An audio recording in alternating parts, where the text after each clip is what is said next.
ग्रामोत्थान के YouTube channel पर मैं ब्रिजलाल सोढा आपका हार्दिक अभिनंदन करता हूं।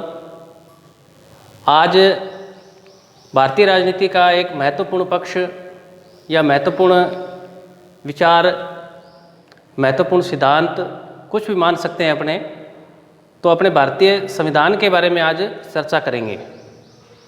तो भारतीय संविधान कैसे बना, क्यों बना, किसने बनाया, कब बनाया, इसके बारे में हमें विस्तृत जानकारी आज प्राप्त करनी है। तो सबसे पहले हमारा विषय ये रहेगा कि संविधान क्या होता है। सबसे पहले महत्वपूर्ण विषय ये रहेगा संविधान। तो संविधान जो शब्द है वो दो शब्दों से मिलकर बना है, सम प्लस विधान। ये दो शब्दों से मिलकर बना है संविधान। सम का अर्थ होता है एक समान, एक समान, और विधान का अर्थ होता है नियम, नियम, कानून, कायदे, ये जो सारे होते हैं हमारे, ये इसका शाब्दिक अर्थ लिया जा सकता है। इसको बोल सकते हैं अपने संविधान। संविधान संविधान दो शब्दों से मिलकर बना है, सम प्लस विधान। सम का अर्थ है एक समान और विधान का अर्थ होता है नियम, कानून या कायदे। तो सभी के लिए एक जैसे नियम, उसको हम बोलेंगे संविधान। तो ये संविधान का एक शाब्दिक अर्थ हुआ। अगर हम संविधान की डेफिनेशन देखने की बात करें, संविधान की परिभाषा देने की प्रयास करें तो किस प्रकार दी जाएगी। तो संविधान किसी राष्ट्र के लिए, संविधान की अगर हम परिभाषा की बात करें तो संविधान एक देश यानी कोई भी देश हो सकता है, जैसे भारत देश। संविधान एक देश की राजनीतिक जो होती है, राजनीतिक बुनियादी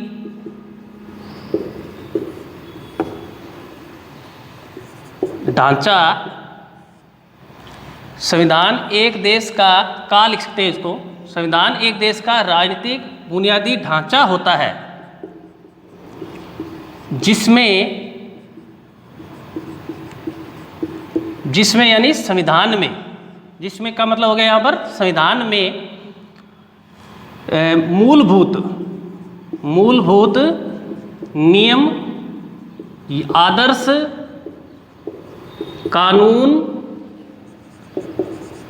आदि होते हैं। ये अगर हम संविधान की परिभाषा देने का प्रयास करें तो इस प्रकार संविधान की परिभाषा दी जा सकती है। संविधान एक देश का राजनीतिक बुनियादी ढांचा होता है जिसमें मूलभूत नियम, आदेश, कानून आदि होते हैं। जिस प्रकार हम हमारे परिवार को चलाने के लिए कुछ न कुछ नियम या कानून हमारे पास होते हैं। घरों में अलग सिस्टम होता है। घर हमारा छोटा होता है, ज़्यादा से ज़्यादा 4 या 5 मेंबर होते हैं, तो उन पे ज़्यादा प्रेशर करने की आवश्यकता नहीं होती है। लेकिन जब एक राष्ट्र की बात आएगी, एक देश की बात आएगी, तो राष्ट्र अपने आप में एक बहुत बड़ा क्षेत्र होता है, बहुत ज़्यादा उसमें जनसंख्या होती है। तो उन लोगों को संचालित कैसे किया जाए, उन लोगों की प्रशासनिक व्यवस्थाओं को कौन देखेगा, इन सब का जो प्रावधान होता है वो भारतीय संविधान में किया गया है। तो अब ये जो भारतीय संविधान है ये बना कैसे, इसके बारे में हमें देखना पड़ेगा। तो जो भारतीय संविधान है कैसे बना, कैसे अस्तित्व में आया, इसके ऊपर आज हमारा महत्वपूर्ण विषय रहेगा ये। तो संविधान सबसे पहले बनाया किसने। संविधान सबसे पहला प्रश्न रहेगा, या इसकी ऐतिहासिक पृष्ठभूमि पढ़ लेते हैं अपने। सबसे पहले ऐतिहासिक, सबसे पहले हम पढ़ेंगे ऐतिहासिक पृष्ठभूमि। संविधान सभा, संविधान सभा की सबसे पहले हमें पढ़नी है ऐतिहासिक पृष्ठभूमि। उसके बाद संविधान सभा का गठन किस प्रकार हुआ, संविधान सभा का गठन किस प्रकार हुआ, इसके चुनाव किस प्रकार हुए, चुनाव किस प्रकार हुए, सदस्यों की संख्या के बारे में विचार करेंगे। संविधान में, संविधान को जो बनाने वाले लोग थे या संविधान सभा कह सकते हैं जिसको, उसमें सदस्यों की संख्या कितनी रही, इसके ऊपर अपना ध्यान रहेगा। और राजस्थान के संदर्भ में अपने पढ़ेंगे इसको, संविधान सभा को राजस्थान संदर्भ में भी इसको हमारे को विशेष ध्यान देना है। कई बार प्रश्न यहीं से पुट आउट हो जाता है कि राजस्थान के संदर्भ में संविधान सभा क्या है। तो सबसे पहला हमारा ऐतिहासिक पृष्ठभूमि हम पढ़ेंगे, संविधान सभा की ऐतिहासिक पृष्ठभूमि। ऐतिहासिक पृष्ठभूमि का मतलब है कि संविधान सभा जो है हमें सबसे पहले या सर्वप्रथम इसके जो दर्शन होते हैं वो कहाँ होते हैं। तो सबसे पहले संविधान सभा एक विधेयक आता है 1895 ईस्वी में, इसको बोलते हैं अपने स्वराज विधेयक, स्वराज विधेयक। सबसे पहले ये जो विधेयक है 1895 ईस्वी में स्वराज विधेयक, जो कि बाल गंगाधर तिलक, BG तिलक लिख रहा हूँ मैं इसको, बाल गंगाधर तिलक का है ये। तो सबसे पहले जो विचार आया बाल गंगाधर तिलक के मन में, एक विचार आया स्वराज विधेयक जिसको बोलते हैं। सब का मतलब स्वयं का, राज का मतलब होता है राजन, जो हमारा शासन होता है, स्वयं का शासन। ये विचार जो है सबसे पहले 1895 ईस्वी में बाल गंगाधर तिलक के दिमाग में उपज है। तो यहीं से हमें संविधान सभा के दर्शन शुरू होते हैं। दूसरा हमारा 1922 में, अगर हम देखें 1922 में, तो महात्मा गांधी ने एक कोटेशन दिया था। महात्मा गांधी 1922, महात्मा गांधी का एक विचार आया, महात्मा गांधी ने एक कोटेशन रखा कि जो भारत का शासन होगा वो भारतीयों के लिए होगा या भारतीयों के द्वारा होगा। तो इसमें भी कहीं न कहीं अप्रत्यक्ष रूप से हमें संविधान सभा के दर्शन होते हैं। लेकिन एक औपचारिक रूप से अगर अपने बात करें तो औपचारिक रूप से सबसे पहले जो है 1934 ईस्वी में मानवेंद्र नाथ राय, MN रॉय का नाम आता है, जिन्होंने औपचारिक रूप से, ये महत्वपूर्ण पॉइंट रहता है यहाँ पर, औपचारिक रूप से, औपचारिक रूप से संविधान सभा का विचार रखा। औपचारिक रूप से संविधान सभा का विचार रखा। सबसे पहला जो दर्शन है औपचारिक रूप से अगर हमें दिखाई देता है तो ये है 1934 ईस्वी में मानवेंद्र नाथ रॉय। ये मानवेंद्र नाथ रॉय जो है एक पार्टी थी स्वराज पार्टी, उसी से विलोम करते हैं। स्वराज पार्टी का एक अधिवेशन चल रहा होता है 1934 में, रांची, जो अपने वर्तमान में रांची है झारखंड के अंदर, वहाँ पर एक सम्मेलन चल रहा होता है स्वराज पार्टी का। तो उसी दरमियान, उसी सम्मेलन के मध्य में इन्होंने विचार रखा था औपचारिक रूप से संविधान सभा का जो विचार है MN रॉय को माना जाता है। उसके बाद अगर कांग्रेस की बात करें तो कांग्रेस ने 1935 ईस्वी में संविधान सभा की मांग की, संविधान सभा जो है उसकी मांग की। तो ये एक मोटा मोटी अपने को देखने में आता है इतिहास इसका 1935 ईस्वी तक। उसके बाद जैसे अपने पढ़ेंगे अगस्त प्रस्ताव है, जैसे क्रिप्स प्रस्ताव है, कैबिनेट मिशन है, इनमें पढ़ेंगे। लेकिन ये मोटा मोटी जो अपने देखने में आता है, सबसे पहले ऐतिहासिक पृष्ठभूमि में 1895 स्वराज विधेयक बाल गंगाधर तिलक, 1922 महात्मा गांधी, भारतीयों का शासन भारतीयों के द्वारा या भारत का शासन भारत के लिए, 1934 ईस्वी में मानवेंद्र नाथ रॉय औपचारिक रूप से संविधान सभा का विचार रखा, और 1935 ईस्वी में संविधान सभा की जो मांग की थी वो की थी कांग्रेस ने। कांग्रेस जो वर्तमान में कांग्रेस है उसी की बात कर रहे हैं अपने। कांग्रेस जो पार्टी है उसकी स्थापना 1885 ईस्वी में, आपको याद होगा 28 दिसंबर 1885 ईस्वी में स्थापित हुई थी। तो उसने 1935 ईस्वी में संविधान सभा की मांग प्रस्तुत की थी।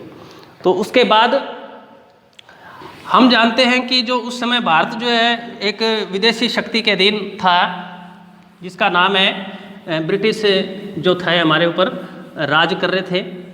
तो ब्रिटिश जो लोग थे उन्होंने सबसे पहले जो है वो कब संविधान सभा की मांग प्रस्तुत ये हमारी स्वीकार की, तो उसके ऊपर भी अपने विशेष ध्यान देंगे।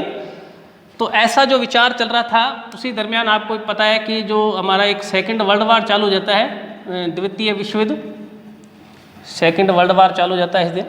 द्वितीय विश्व युद्ध जो है 1939 से लेकर 1945 तक लड़ा जाता है। तो इसी दरमियान जो भारतीय थे वो नाखुश थे। क्यों नाखुश थे? क्योंकि जो भारतीयों की मांगे थी, वो अंग्रेज जो लोग थे या जो अंग्रेज अधिकारी थे, वो हमारी बातों को मान नहीं रहे थे। इसलिए जो भारतीय लोग थे वो अंग्रेजों से नाखुश चल रहे थे। उसी नाखुशी को जाहिर करते हुए द्वितीय विश्व युद्ध में भारतीयों ने हिस्सा नहीं लेने का मन बनाया। लेकिन जो एक गवर्नर जनरल आते हैं, गवर्नर जनरल लॉर्ड लिनलिथगो, इनका नाम आता है लॉर्ड लिनलिथगो। ये नाम आपको विशेष रूप से याद रखना है। लॉर्ड लिनलिथगो गवर्नर जनरल थे 1940 के अंदर भारत के। तो 1940 में इन्होंने एक प्रस्ताव रखा था जिसको अपने कहते हैं अगस्त प्रस्ताव। अगस्त प्रस्ताव अगस्त 1940 में रखा। अगस्त 1940 में ये प्रस्ताव रखा, इसीलिए इसको कहते हैं अगस्त प्रस्ताव। इस अगस्त प्रस्ताव में क्या था? इस अगस्त प्रस्ताव में ये था कि जो हमारे गवर्नर जनरल थे लॉर्ड लिनलिथगो, उन्होंने जो भारतीयों की मांग थी कि भी हमारे लिए संविधान सभा होनी चाहिए, उनकी मांग को अप्रत्यक्ष रूप से उन्होंने स्वीकार किया। और स्वीकार करके उन्होंने कहा कि जो भारतीयों का संविधान है वो भारतीय स्वयं बनाएंगे और एक संविधान सभा के माध्यम से बनाएंगे। लेकिन उस संविधान सभा में एक शब्द उन्होंने डाल दिया जिसको बोलते हैं मुख्यतया। एक शब्द था यहाँ पर मुख्यतया, कि भारतीयों का संविधान भारतीय बनाएंगे, एक संविधान सभा के माध्यम से बनाएंगे। इस मुख्यतया जो शब्द में था, कांग्रेस को या अदर जो पार्टियां थी उस समय, उन सबको आपत्ति थी। उन्होंने इसमें कहा कि ये मुख्यतया शब्द जो है हटा दिया जाए। इस मुख्यतया का अर्थ था मतलब जो भारतीय तो शामिल होंगे ही, उसके साथ ही साथ अन्य लोग भी शामिल हो सकते हैं, जैसे अंग्रेज अधिकारी है या यूरोपियन लोग हैं, भारतीय संविधान सभा में शामिल हो सकते हैं। तो इस पर हमें आपत्ति थी। तो अगस्त प्रस्ताव को जो है वो कांग्रेस ने जो है वो उस समय स्वीकार नहीं किया था।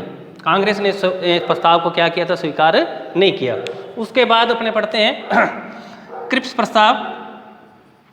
क्रिप्स प्रस्ताव 1942। हाँ, उसके बाद अगस्त 1940 के बाद क्रिप्स प्रस्ताव 1942 आया। क्रिप्स प्रस्ताव एक व्यक्ति थे जिनका नाम है सर स्टेफर्ड। ये नाम जो है अपने को याद रखने हैं भी, सर स्टेफर्ड क्रिप्स। ये इसके अध्यक्ष थे। और ये जो आयोग था उसमें एक सदस्यीय आयोग है, ये एक सदस्यीय आयोग है और इसके अंदर सर स्टेफर्ड क्रिप्स जो है वो शामिल हैं। क्रिप्स प्रस्ताव जो है 23 मार्च 1942 को भारत पहुंचा। काम क्या था? भारतीयों के लिए संविधान सभा के बारे में निर्णय देना, ये इसका एक महत्वपूर्ण काम था। और द्वितीय विश्व युद्ध में भारतीयों का सहयोग जो है वो प्राप्त करना, ये इसके दो जो है वो मुख्य उद्देश्य थे। जो पहला उद्देश्य है द्वितीय विश्व युद्ध में भारतीयों का सहयोग प्राप्त करना, वो उनका मुख्य उद्देश्य है। जो गौण उद्देश्य है वो है भारतीयों के लिए एक संविधान सभा का प्रावधान करना। तो क्रिप्स प्रस्ताव जो है सर स्टेफर्ड क्रिप्स के नेतृत्व में भारत आया था 23 मार्च 1942 ईस्वी को। सर स्टेफर्ड क्रिप्स ने एक रिपोर्ट प्रस्तावित की, एक सुझाव दिया। तो वो सुझाव भी भारतीय जो कांग्रेस थी या जो उस समय की अदर अन्य पार्टियां थी, उनको किसी भी हालत में वो स्वीकार नहीं था। उनका सुझाव ये था कि जो भारतीयों के लिए संविधान सभा है वो हम द्वितीय जो विश्व युद्ध है समाप्त होने के बाद गठित करेंगे, ऐसा उनका विचार था। तो कांग्रेस ने या जो अदर पार्टियां थी उन्होंने एक स्वर में आवाज़ लगाई कि द्वितीय विश्व युद्ध समाप्त होने के बाद क्यों, उस दरमियान ही क्यों नहीं। तो इसलिए इस प्रस्ताव को भी खारिज कर दिया गया था। और महात्मा जो गांधी थे उन्होंने इस पर एक टिप्पणी भी की थी, इसको पोस्ट डेटेड चेक कहा था। इसको क्या कहा था? Post dated cheque. Post dated cheque का मतलब होता है उत्तर दिनांकित चेक, यानी ऐसा चेक जिसकी तारीख चली गई है, पोस्ट डेट हो गया है, ऐसा चेक कहा था महात्मा गांधी ने, पोस्ट डेटेड चेक। तो ये आया था क्रिप्स प्रस्ताव। उसके बाद आया था हमारा कैबिनेट मिशन। सबसे महत्वपूर्ण चलेगा कैबिनेट मिशन। अभी हम संविधान सभा की जो ऐतिहासिक पृष्ठभूमि पढ़ रहे हैं, संविधान सभा की ऐतिहासिक पृष्ठभूमि। तो संविधान सभा की ऐतिहासिक पृष्ठभूमि में अभी तक हमने सबसे पहले 1895 का स्वराज विधेयक देखा, उसके बाद महात्मा गांधी का विचार आया, उसके बाद 1934 में एम एन रॉय का जो औपचारिक रूप से संविधान सभा की मांग प्रस्तुत की, 1935 में कांग्रेस ने संविधान सभा की मांग की, 1940 में अगस्त प्रस्ताव याद रखना है, और मार्च 1942 में क्रिप्स प्रस्ताव। उसके बाद सबसे महत्वपूर्ण जो है वो कैबिनेट मिशन। कैबिनेट मिशन 1946 सबसे महत्वपूर्ण जो है भारतीय संविधान के निर्माण में मान लीजिए या भारतीय संविधान सभा के गठन में जो है सबसे महत्वपूर्ण योगदान जो है वो कैबिनेट मिशन 1946 का योगदान है। सबसे पहले कैबिनेट मिशन क्या है? कैबिनेट का अर्थ होता है मंत्रिमंडल। कैबिनेट का अर्थ होता है मंत्रिमंडलीय आयोग बोल सकते हैं। तो ये जो इसमें 3 सदस्य आयोग था। इसमें कितने सदस्य थे? 3 सदस्य थे। अब ये 3 सदस्य कौन कौन थे इसके बारे में देखते हैं अपने। सबसे पहले तो सबसे पहले इसका जो अध्यक्ष था, इसके जो अध्यक्ष थे वो थे SP. Lawrence. SP. Lawrence, SP. Lawrence, sir Pethick Lawrence, पूरा नाम है सर पैथिक लॉरेंस, जो इस आयोग के अध्यक्ष थे। दूसरे यही जो क्रिप्स मिशन में थे sir Stafford Cripps, sir Stafford Cripps. और तीसरे जो सदस्य थे वो थे ए.वी. अलेक्जेंडर। ए.वी. अलेक्जेंडर, ये इसके 3 सदस्य थे। कैबिनेट मिशन सबसे पहले 1946, तारीख लिख देता हूँ 24 मार्च 1946। 24 मार्च 1946 को ये आयोग जो है भारत आया था, और इस आयोग में 3 सदस्य थे। 3 सदस्यों में अध्यक्ष जो थे वो थे सर पैथिक लॉरेंस, दूसरे सदस्य थे सर स्टेफर्ड क्रिप्स, और तीसरे सदस्य थे ए.वी. अलेक्जेंडर। काम वही था इसका। द्वितीय विश्व युद्ध यहाँ पर समाप्त हो गया था, और जो भारतीय संविधान की जो मांग चल रही थी संविधान सभा की, उस मांग को जो है वो कैबिनेट मिशन के द्वारा स्वीकार कर लिया गया। और इसमें यह कहा गया कि आप अपनी एक संविधान सभा बनाइए जिसमें निम्न प्रकार से कुछ सदस्य इन्होंने बताए थे। तो उन सदस्यों के बारे में हम जानेंगे। सबसे पहला प्रश्न आता है कैबिनेट मिशन भारत कब आया था, कितने सदस्य थे, उन सदस्यों के नाम। उसके बाद इसकी सिफारिश किया थी। तो सिफारिश इसकी बहुत सारी थी, हालांकि हमें केवल संविधान के बारे में पढ़ रहे हैं, तो हमें संविधान से रिलेटेड इसकी या संविधान सभा से जो रिलेटेड इसकी सिफारिशें थी वो पढ़नी है। तो संविधान सभा का जो गठन, सबसे पहले इन्होंने बताया संविधान सभा का गठन कैबिनेट मिशन के अनुसार ही पढ़ेंगे। संविधान सभा का गठन किस प्रकार होगा, ये कैबिनेट मिशन ने सुझाव दिया।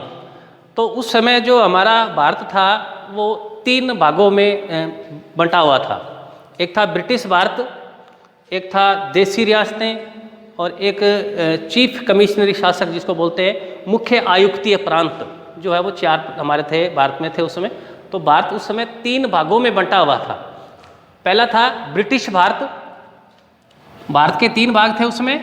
तो पहला था ब्रिटिश भारत, ब्रिटिश भारत। दूसरा भारत था देसी भारत। देसी भारत का मतलब जो राजा महाराजा होते थे उनको कह सकते हैं अपने राजा महाराजा, या जो रियासतें थी उस समय, लगभग उस समय 600 के आसपास रियासतें होती थी, तो उसको अपने देसी भारत कह सकते हैं। और तीसरा जो था हमारा चीफ कमिश्नरी शासित प्रदेश थे।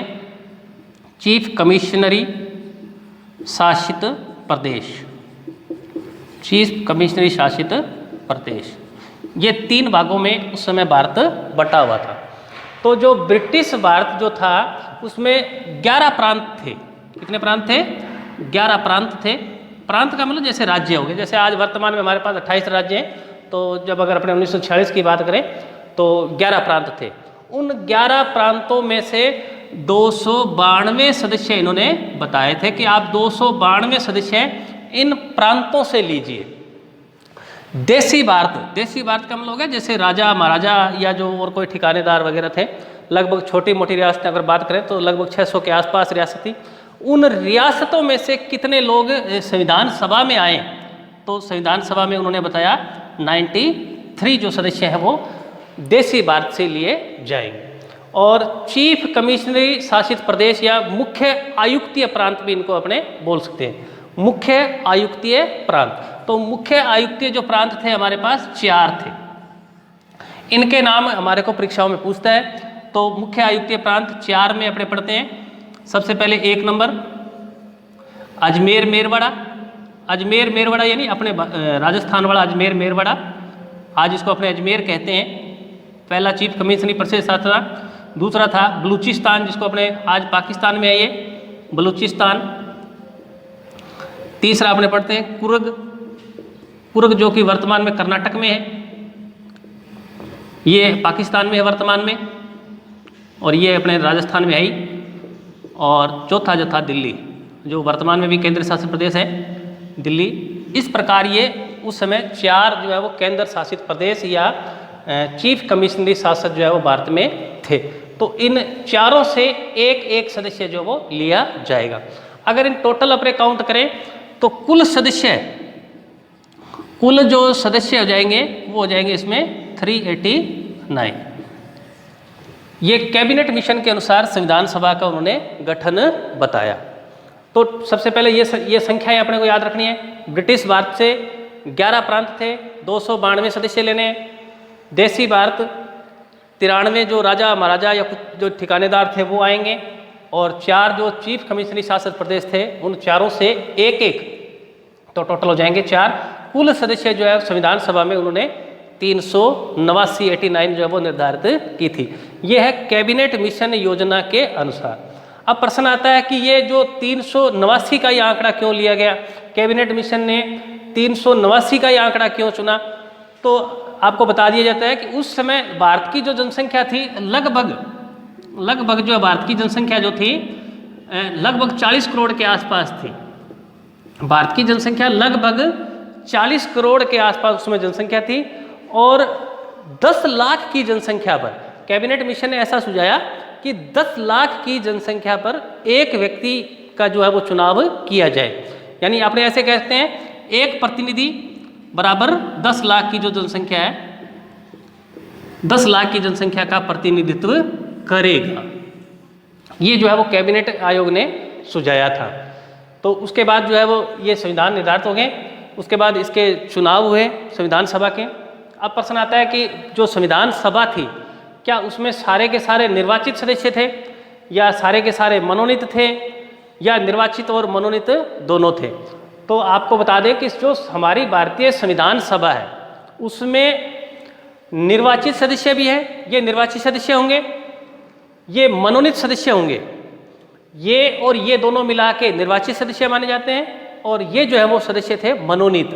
अब मनोनीत का तात्पर्य क्या है, निर्वाचित का तात्पर्य क्या है? निर्वाचित का अर्थ होता है सीधे जनता जिसका चुनाव करे या किसी भी विधि द्वारा उसका चुनाव किया जाए तो उसको बोलते हैं निर्वाचन करना। और मनोनयन का मतलब होता है जैसे सीधे ही मतलब चुनाव वगैरह नहीं करना है, किसी का भी आप नाम लीजिए और उसको संविधान सभा में भेज दीजिए, वोट वगैरह डालने की कोई आवश्यकता नहीं है। तो ये राजाओं को अधिकार दिया गया। उसके बाद हमारे संविधान सभा में चुनाव हुए इन प्रदेशों के लिए। तो हमें 93 लोगों का 93 लोग हैं इनका चुनाव जो है वो करने की आवश्यकता नहीं है, क्योंकि इनका सीधा ही मनोनयन होगा। इनका क्या होगा, सीधा ही मनोनयन हो जाएगा। तो हमें टोटल जो चुनाव करने की आवश्यकता है वो आवश्यकता है 296 लोगों की। 96 जो लोग हैं चुनाव जो होंगे वो होंगे 296 लोगों के लिए, या 296 प्रतिनिधियों के लिए चुनाव जो है वो किए जाएंगे। जो संविधान सभा थी उसके जो चुनाव होने थे वो 296 लोगों के लिए चुनाव होने थे, जिसके जो चुनाव हुए जुलाई अगस्त 1946 में निर्वाचन या चुनाव इनका किया गया। इस निर्वाचन में जो टोटल सीटें मिली, तो वो सीटें जो है वो सबसे पहले कांग्रेस को देखेंगे अपने। कांग्रेस को 208 सीटें मिली, और एक पार्टी थी उसमें मुस्लिम लीग, जो कांग्रेस के बाद सबसे बड़ी पार्टी थी, 73 सीटें उसको मिली। और जो शेष सीटें बच गई हैं, शेष सीटें 15 सीटें शेष है, तो ये शेष सीटें जो है वो छोटे मोटे जो दल थे उस समय, उन शेष जो है वो 15 सीटें जो है उन लोगों को प्राप्त हुई। तो ये टोटल जो है हमारे चुनाव हो गए थे 296 लोगों के लिए चुनाव हुए। तो इस तरह 296 लोगों के निर्वाचन हुए। उसमें से जो कांग्रेस है उसको वर्चस्व 208 सीटों से मिला, मुस्लिम लीग जो है वो 73 सीटें, और जो शेष 15 सीटें बच गई वो अन्य छोटी मोटी जो पार्टियां थी उनको वो सीटें मिली।